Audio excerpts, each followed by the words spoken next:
एक ही x factor है इस चुनाव का, वो है प्रशांत किशोर।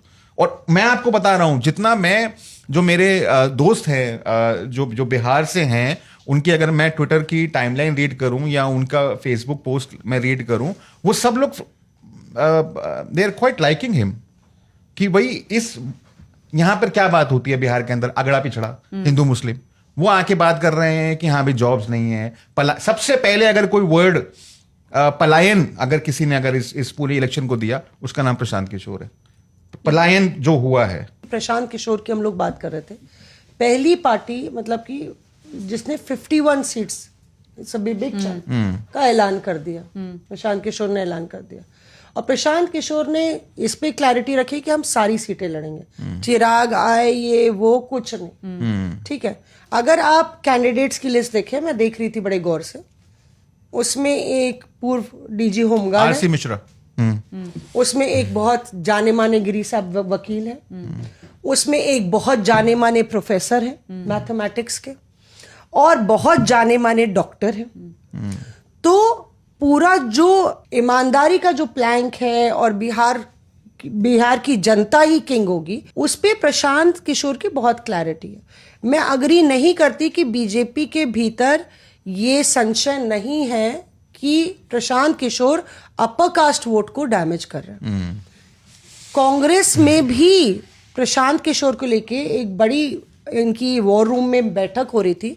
अशोक गहलोत, भूपेश बघेल, मैंने अंदर से खबर सुनी, अब अशोक गहलोत, भूपेश बघेल और अधीर रंजन चौधरी को ब्रीफ किया जा रहा था। वो अभी पहली बार वहां पे गए, वो ऑब्जर्वर्स हैं बिहार के, ये 3 लेफ्टिनेंट राहुल गांधी के, और मास्टर स्ट्रैटेजिस्ट है। अशोक गहलोत को आप तो जानते ही हैं, जादूगर उनको जादूगर कहते हैं। भूपेश बघेल भी क्राइसिस मैनेजर है, और अधीर रंजन चौधरी का अपना ग्राउंड के नेता है। तो उनको ये ब्रीफ किया जा रहा था, तो वहां पे भी एक बड़े नेता ने बोला कि पीके के बारे में आप लोग क्यों नहीं चर्चा कर रहे हैं। तो जो बात आप कह रही है वही भ्रांति पूरी तरह से पार्टियों में भी फैली हुई बड़े दलों में, कि प्रशांत किशोर तो अपर कास्ट है, खुद अपर कास्ट है, तो वो तो हम लोग को, विपक्ष को डैमेज नहीं करेंगे, क्योंकि वो अपर कास्ट वोट ले जा रहे हैं बीजेपी का।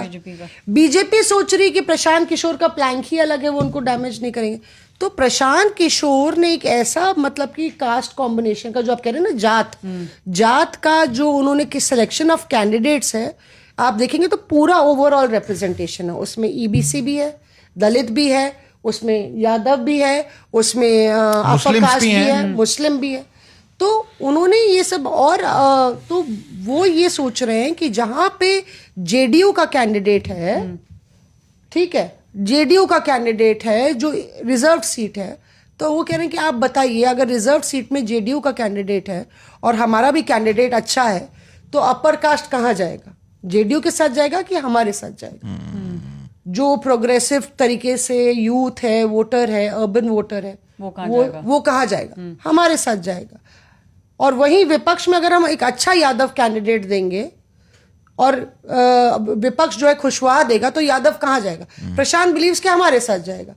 तो उस तरीके से मुझे लगता है जो चर्चा चल रही है, ये कैंडिडेट लिस्ट इसीलिए रिलीज की गई है कि वो early bird catches the worm वाला एडवांटेज।